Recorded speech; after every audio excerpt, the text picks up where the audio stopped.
My wife thinks I might be the nosiest person she's ever known. I will admit, I'm curious about many things, and my curiosity drives me to explore and discover. I was really undeniably nosy about Jesus being one who could deal gently with the ignorant and misguided, since he knows what it is like from his own experience. Hebrews chapter 5. And what about Jesus being tempted in every way, just like us? I knew I could find places in Scripture describing Jesus as sad, as well as where he was angry. And the book of Hebrews even talks about him enduring the shame of the cross. I decided to explore more deeply into Scripture, but I didn't think Jesus ever felt shame, and I certainly didn't believe that I would ever find anything in the Bible that would indicate Jesus was ever fearful or disgusted or that he felt hopeless despair. That was not a picture of Jesus I was willing to consider. In this writing, you will see a portrait of Jesus revealing what it looks like for God to live in human flesh with all of its shortcomings and weaknesses. We won't look at his life through the detail of a microscope, but we will view him through the lens of Scripture and see the reality of humanness. Have you ever asked yourself, what would Jesus do if he was in my shoes?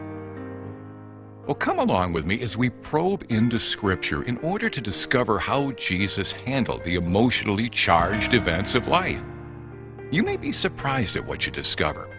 What would it be like for Jesus to do, and how would he respond if he felt completely and totally hopeless, especially when life didn't turn out the way it was supposed to? Was he ever so disgusted that it made him sick to his stomach? What if he was overcome by sadness or overwhelmed with shame? What would he have done then? What always impacts me, whether Dick is speaking, teaching, or writing, are his wonderful stories. These stories and the emotional Jesus are so touching you just don't want them to end. Every one of those life-changing outcomes is embedded in my heart and soul. You can see, hear, touch and feel God's fingerprint on each situation. I have also embraced the new idea that Jesus is as emotional as I am. You grasp how big God is, as he weaves his thread of teaching all throughout this book as it points to yet another new level of understanding our triune God. Shirley Faith Souter, Christian and clinical counselor. I challenge you to explore with me this human Jesus who has experienced every emotional sway that you and I have when the circumstances of life happen. I found compelling evidence that Jesus experienced these strong emotions and that his responses and reactions actively display a powerful model of how God lived human life among us. Jesus knows what it's like to be human. In fact, it was his human weakness and frailty that qualified him to intercede on our behalf before the Father. He is both our sacrificial lamb and our great high priest.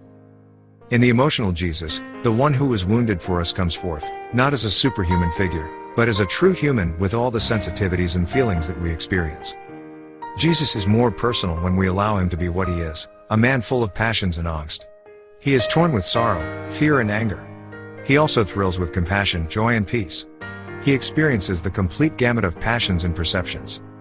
Dick draws out the emotional Jesus from the biblical narratives and from personal experiences. His writing style encourages one to pull up a chair and stay for a while. Your heart will warm at his stories and your head will tune in to his insights. Eli Troyer, church leader, teacher, father, and grandfather. I guarantee if you embrace this emotional Jesus, you will fall deeply in love with him. Explore with me, challenge my thoughts, allow this book to challenge yours. You may be saying along with me, who could have believed this story?